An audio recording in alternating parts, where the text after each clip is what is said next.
Well, I hope you had a great week. This is Brandon from freestatecolorado.com with your weekly roundup. Today's February 10th, 2023, and I'm going to review some news stories you may have missed. Our first news story is from completecolorado.com. Their page 2 original and reporting commentary. Now, this is from Corey Gaines, What to Do About Looming Property Tax Sticker Shock from February 9th, 2023. So Corey Gaines is bringing up a big point. You've seen lots of articles about this if you've been paying attention, but property taxes in Colorado are about to skyrocket. Some of it's due to voters getting rid of the Gallagher Amendment for all intents and purposes in the last couple election cycles. And then, of course, our state legislature doing everything they can to fleece the public, steal more of our tax money to fund their special interest projects. Corey has a very good article here going in depth about some of the property tax increases we're seeing and what he'd like to see to address that. I'll read you a couple paragraphs. Your property taxes are, as is fitting of any government process, complicated. Your county assessor fixes a market value on your home. The legislature fixes how much of that value is taxable. Then the local governments, empowered to levy taxes on you, fix how much tax you'll pay. Let's do a sample from my pretend house in Logan County, says Mr. Gaines. My house is worth a nice round $100,000, according to the assessor. Under current law, 6.95% of that value is taxable. That is, he'll owe property taxes on $69.50. In his corner of Logan County, the mill rate, property tax rate, is about 85 mills. That is 85 thousandths or 0.085%. So my tax bill will be 0.085% of $69.50 or $590.75. So he goes into some of the details here. It is a little complicated at determining your tax rate, unfortunately, because there's so many entities trying to steal your hard-earned money. And I don't know about you, but this idea of property taxes is really insulting. If we're supposed to be able to own our own homes, own our own property, then how can the government say we have to pay them every year or else they'll take it away from us? How can we really be said to own our own property if we're paying taxes on it? Well, Corey Gaines in this article addresses some of the problems, some of the reasons why our property taxes are increasing so much. Of course, some of it has to do with the increased property values because so many people are moving here, driving up the prices, and of course, supply and demand. However, Corey also goes into some solutions he'd like to see. So this year there have been some good bills presented. Fortunately, they're probably not going to make it very far. For example, House Bill 1054, sponsored by Representative Lisa Frizzle and Senator Byron Pelton, both Republicans. This bill, if passed, would put a freeze on assessment of property for a couple years and put a limit on the increase in value. So the idea is to give everyone, homeowners, business owners, landlords, a little bit of breathing room while policymakers in Colorado figure out what to do about the ballooning tax bills. The second, also sponsored by Senator Pelton, though in the draft stages, would create a commission of local government officials to review what to do now that the Gallagher Amendment is not altering the residential assessment rate to keep property tax bills low. Think of it as a way to help county governments figure out how to get enough revenue to do what they need to without soaking taxpayers. So, of course, Tabor is a big issue here. It's very unfortunate, but Colorado politicians, so many of them, want to steal more of our tax money. They want to make life more expensive for Colorado. So check this article out if you want to see some good solutions. But remember, nothing's really going to change unless you become politically active and we get the right people in place. Let's move on to another article. Article from Axios Denver from John Frank, longtime Colorado political reporter, from updated February 3rd, 2023. Colorado's business community says it's being targeted by Democrats. Now, unfortunately, this isn't very surprising. Most of you know that Democrats are trying to limit a business's ability to operate, make it a lot more difficult, and it's very unfortunate. These Axios articles are great because they kind of give you some bullet points. Let's take a look. So this legislative session, the business community feels like it's the red meat on Democratic leaders' plate. The Democratic agenda runs counter to the promises from Polis and legislative leaders to make life more affordable and improve the economy, business leaders say. The new regulations would lead to higher costs for consumers in other areas, they argue. Our people are worried about the cost of doing business, says Debbie Brown, the president of Colorado Business Roundtable, which hosted last week's luncheon. She described the mood among business leaders as cautiously pessimistic. So, of course, business leaders and people on the actual ground, workers, managers, people who are out there trying to just survive, see what's happening in our state. They see the increased cost of doing business, the cost of everything going up, and it's becoming more difficult for business owners, for entrepreneurs to hire people in Colorado. Of course, that's going to drive businesses out and create a bad economic situation. But the Democrats don't see it that way. House Speaker Julie McCluskey. Now, Julie McCluskey is an avowed opponent of Tabor. She would steal all of your tax money if she could, or at least what she thought was fair in her own eyes. But she made it clear that workers are at the forefront in the discussion, even as she called for middle ground. Democrats are, quote, making sure there is balance between workers' rights, supporting workers in the workplace, and of course, helping our businesses thrive in the economy, end quote, she told us this week. She added, we may need to take care of some bad actors or businesses that are not supportive of employees in the way they should be. If that line doesn't sum up the thought process of McCluskey and many of the other Democrats in the state legislature, then I don't know what does. Clearly, they do not represent the values of business owners, entrepreneurs, and the people who are actually creating wealth in our society. Listen, you can be on the side of workers' rights all you want, but if you're not on the side of employers and business owners, then how are you going to have workers to work?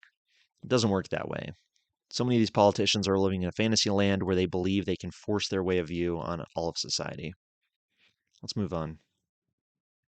Article from Denver 7, the local CBS affiliate, denver7.com, from February 3rd, 2023. Denver's homeless population continues to grow despite more spending. Big surprise there. Basic rule of economics is if you want to see more of something, you subsidize it. You want to throw money at the problem where you're going to attract more of the problem because that money is going to look pretty tempting, right? So, according to this article, city budget for housing and homelessness has more than doubled since 2019. So they're spending more, but there's more homelessness. And why do you think that is? Looking at the article here, we'll review some parts of it. A point in time survey that captures a one night snapshot of homelessness in cities conducted in January 2022, so over a year ago, counted 4,794 people living on Denver streets. That represents a 44% increase over the same survey's results 5 years earlier.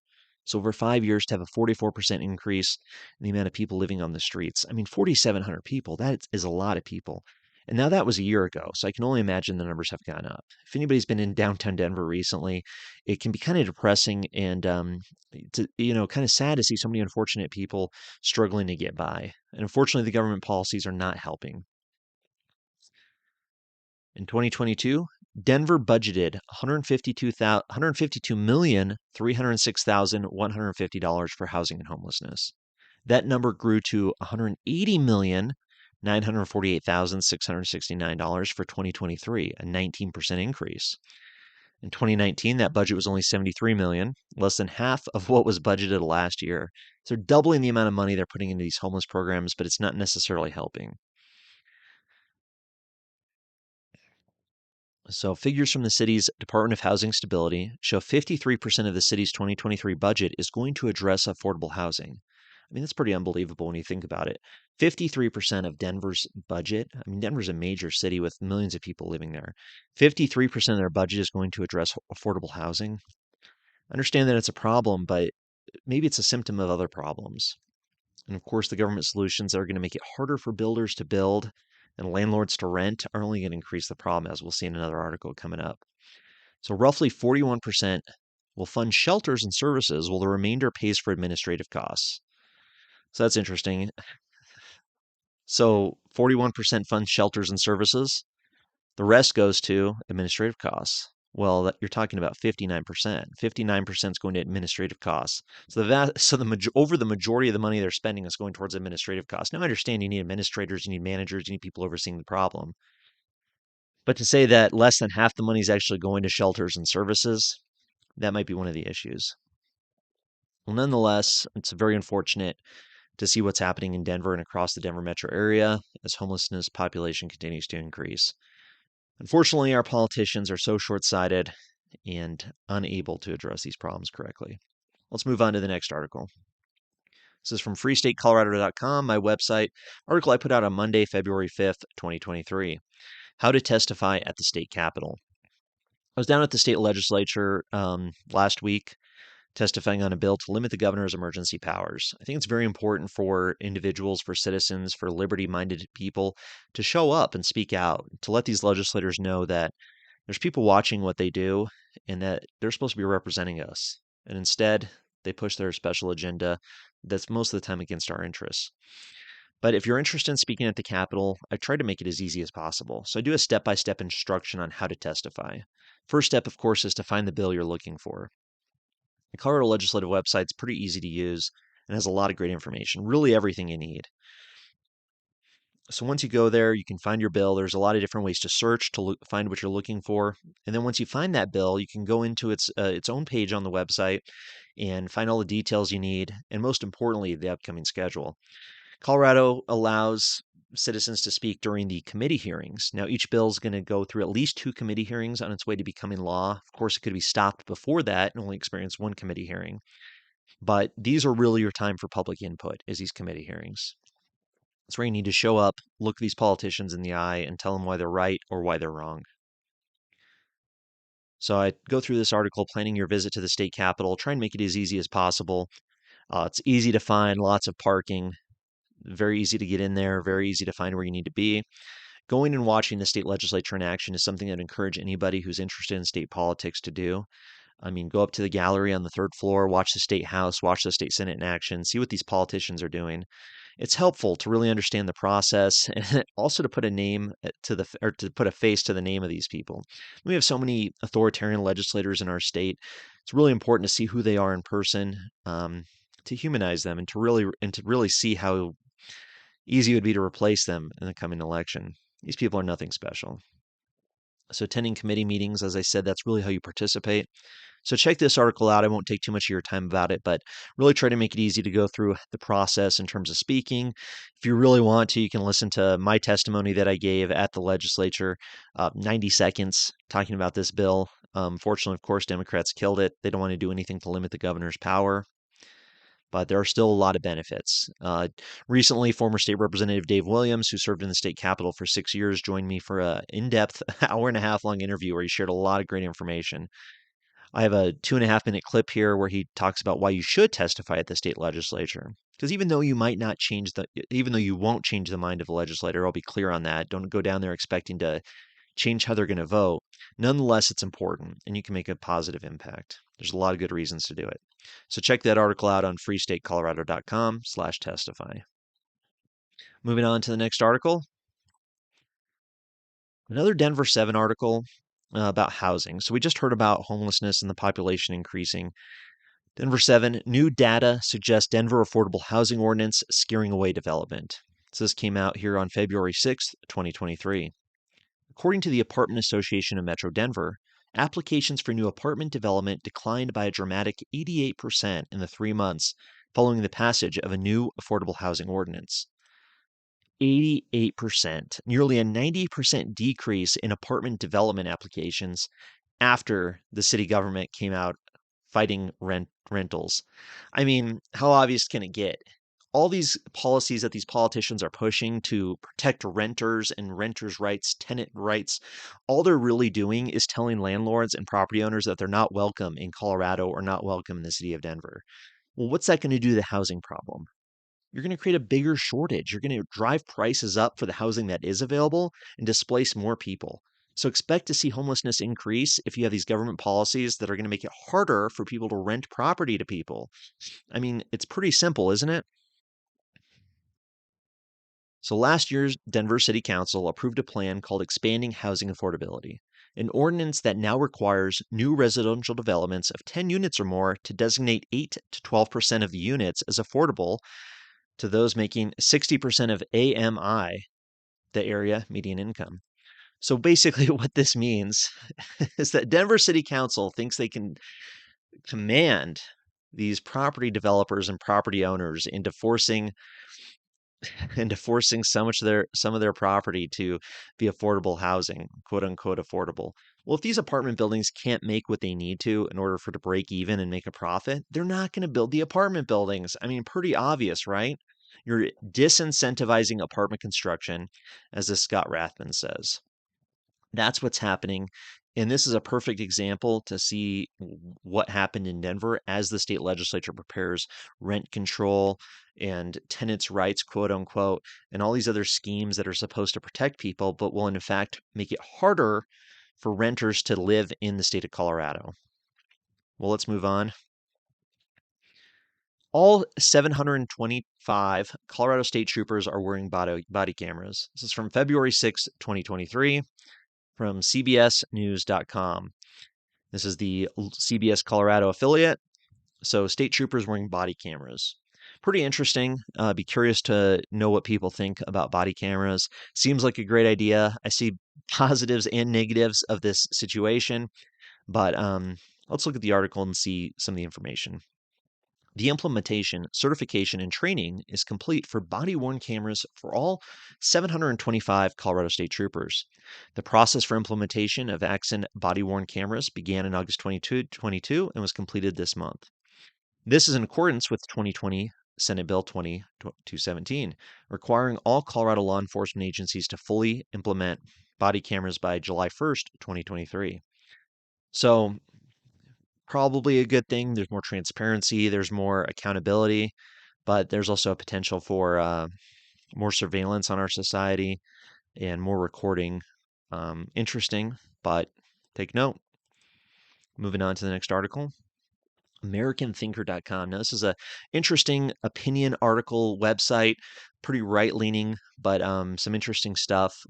I've read many of their articles in the past. They don't do much about Colorado, but probably this guy's local. Brian C. Junedepth, February 7th, 2023. Denver, Rocky Mountain High to Rocky Mountain Hellhole. Wow. Let's take a look at this article. 7 years ago, Business Insider published 14 reasons why Denver is the best place to live in America.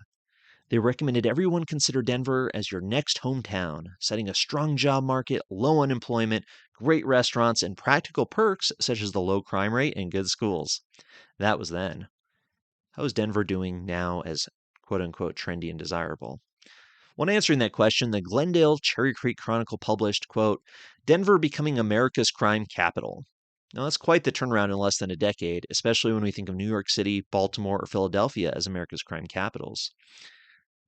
I mean, pretty freaky to think that crime in the Mile High City is now worse than New York City or Chicago and growing increasingly dangerous as the new year begins. I don't know about you, but I watch these crime stories coming out of Denver, and it's absolutely horrific to see all the violence, all the shootings, the stabbings, the armed robberies, the kidnappings. I mean, what we're seeing in in Colorado was unheard of years ago.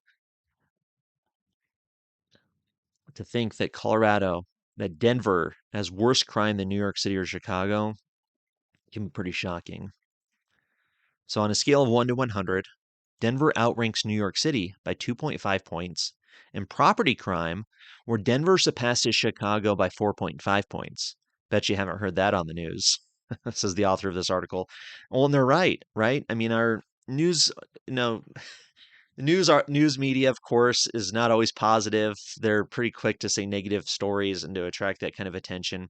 However, this is systemic problems that maybe they don't want to talk about. There's real major issues. I would say that the COVID tyranny tore a hole in our society that really caused a split in civil society that pushed people who were close to the edge just that much closer, and in some cases pushed people over the edge, unfortunately. So auto theft is now back to the article. Auto theft is now an epidemic in Denver and the second highest in the nation, according to the Denver Police Department data. Nearly 100 vehicles are stolen every day in Denver. And rather than rain and fire in the sky, Colorado is raining car thieves, now leading America in auto thefts per capita. Wow. Wow. So, as we know, crime is out of control. There's a lot of problems in our society. And of course, the state legislators want to make it a lot easier for a person to be a criminal and a lot harder for a person to be a law abiding citizen. So, interesting article. This author is actually an MD and a physician and writer who lives in Colorado. Well, good on him. I really encourage people to put more articles out there. And we got to bring this to the forefront. I mean, we can't hide from these issues. If we want to address the serious problems in our society, we can't neglect what we're seeing. Moving on, a few more articles here. From the nationalreview.com. Colorado on track to eliminate its income tax. This is from Ben Murray. Ben Murray's at the Independence Institute in downtown Denver. A nice organization. Ben Murray is one of the main leaders in terms of bringing Colorado state income tax down to zero. This is from February 7th, 2023. Democratic Governor Jared Polis has laudably bucked his party to prioritize scrapping the tax. Now he must back up his rhetoric with action.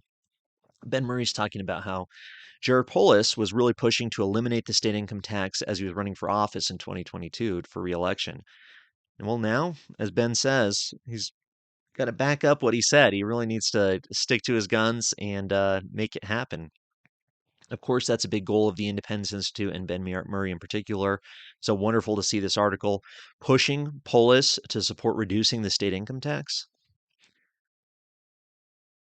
So Polis first explicitly announced his desire to eliminate the income tax at a conservative political conference in the summer of 2021.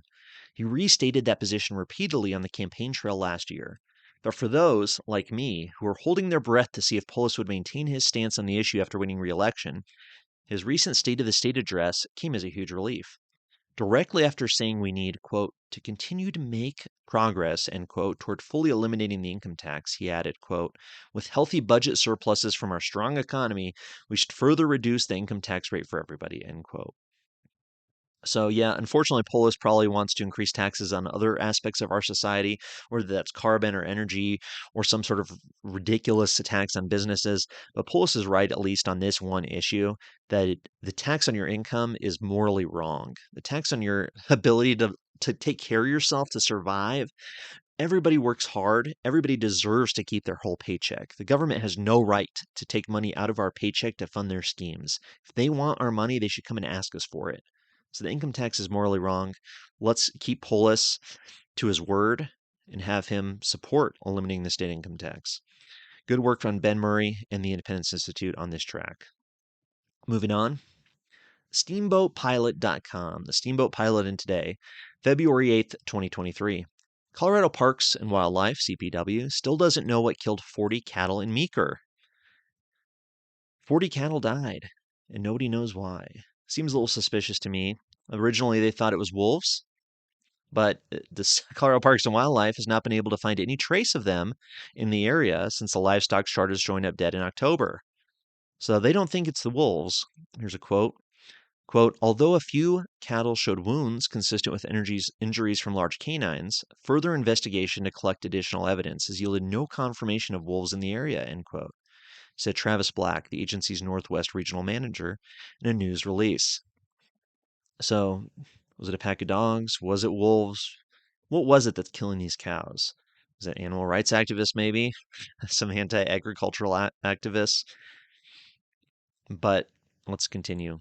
Based on the high damage and muscle trauma to the animals, we believe these few cattle were likely killed or injured and died later by some species of canine larger than coyotes. But we do not have specific evidence to determine what species of canid caused the depredations. Well, just because you don't know there's wolves in the area doesn't mean there's not wolves in the area. Article continues, about 40 cattle turned up dead over several weeks, but only a handful of them had any sign that they were attacked. These animals had no sign of feeding that wildlife officials would have expected to see if wolves had killed them. Interesting. Very interesting to see what's happening with agriculture in Colorado. Of course, the agricultural community, with the reintroduction of wolves and all the anti-agricultural policies of our state government, have been on the defensive. But this is not a good sign. Hopefully, they figure it out. What do you think? Was it wolves? Let me know. Moving on, one of the most interesting articles I did read this week. You got to see this if you haven't heard of it already. It's from The Intercept. The Intercept usually doesn't talk about anything domestic in the United States of America, especially not in Colorado or the West. But this article is absolutely fascinating. The Snitch in the Silver Hearse. The FBI paid a violent felon to infiltrate Denver's racial justice movement. This is from Trevor Aronson, February 7th, 2023. As racial justice protests broke out nationwide in the summer of 2020, a man driving a silver hearse became a regular at the demonstrations in Denver. He was a paunchy 5'7" with a ruddy complexion and wore military fatigues with patches on the sleeves. By activist standards, he was an old-timer, pushing 50 as he swaggered through crowds of teens and 20-something protesters, a cigar clamped in his lips. I didn't know much about him, but he drove a hearse, said Zebedios Zeb Hall, a black activist in Denver. Inside his hearse was a lot of guns, AR-15s, and all other kinds of stuff. So this guy was Michael Adam Windecker II, going by the name of Mickey. Apparently had fought in the Foreign Legion and the Peshmerga Kurdish fighting force in Iraq and Syria. I mean, this guy is a strange character, that's for sure. But he showed up at the George Floyd, the Black Lives Matter protests in Denver in 2020, started getting himself involved, and then it turns out now that this article really explores, and apparently there's a podcast called The Alphabet Boys, a 10-episode documentary podcast that explores it as well. This guy was being paid by the FBI, and this guy's a violent criminal paid by the FBI to come into Denver and seemingly encourage violence. That's what he was doing. Whether that's what the FBI wanted him to do or not, I don't know. But this guy came into Denver, given large amounts of money, tens of thousands of dollars by the FBI, had lots of weapons, and was pushing protesters, pushing demonstrators to use violence and to escalate their tactics. It's absolutely shocking. I mean, if you didn't think so already, the FBI has lost all legitimacy, and there's no reason why they should exist. This domestic police force is more like the Stasi than KVD, whatever you want to say. I mean, absolutely terrible.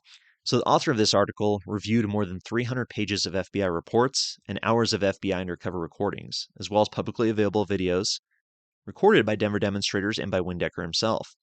This author also examined dozens of court files related to Windecker's past, interviewed more than 36 racial justice activists who encountered him during the summer of 2020. Now, of course, the FBI declined to comment. However, the proof is there's a paper trail, right? So the FBI payment receipt records signed by Windecker, this violent felon, paid by the FBI more than $20,000 for his work during the summer of 2020. The FBI was aggressively pursuing racial justice and left-wing activists based on nothing more than First Amendment protected activities.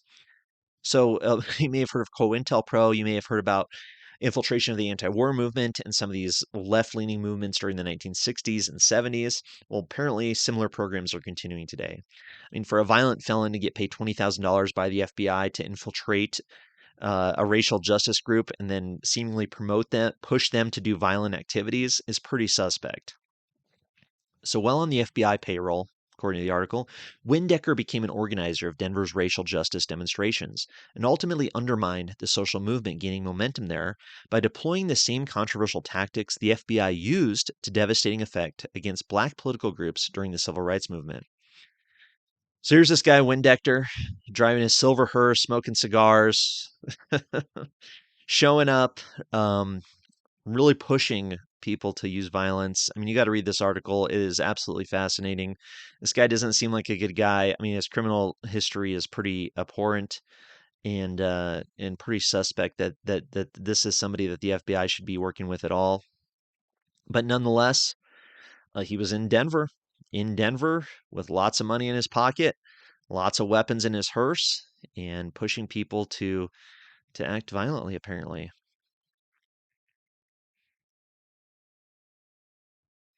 Let's move on to the next article.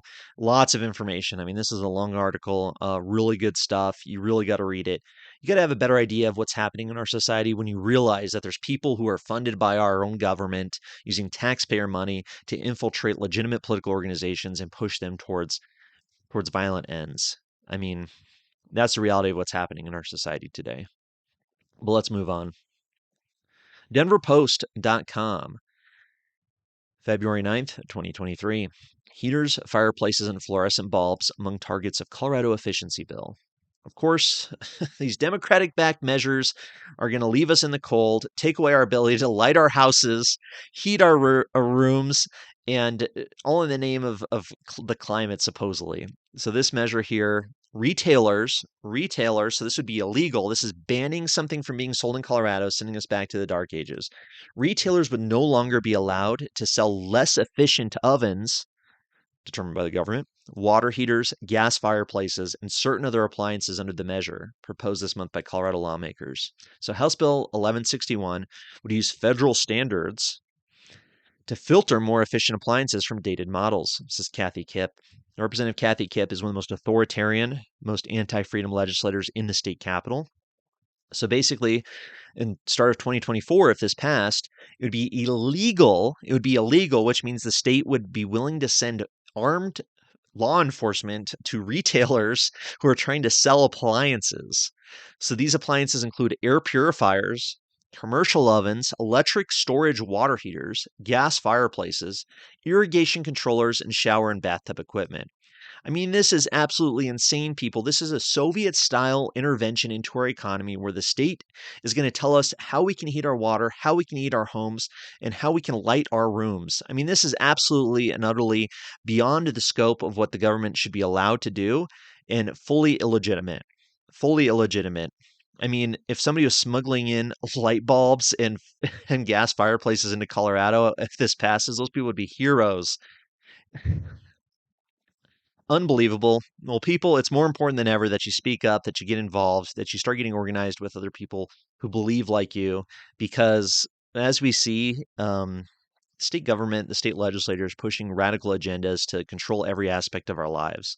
So get organized, stand up. I'm very optimistic that things can change, but it's going to take people like you, people watching this right now, to get involved and to do something about it. So thank you very much for your time. I hope this was informative and interesting. This is Brandon from freestatecolorado.com with your weekly roundup. We'll see you again next week. And actually, Monday, just to give you a sneak peek, I have an awesome interview with anti war activist Kyle Anzalone. So I hope to see you there. Check it out. Bye.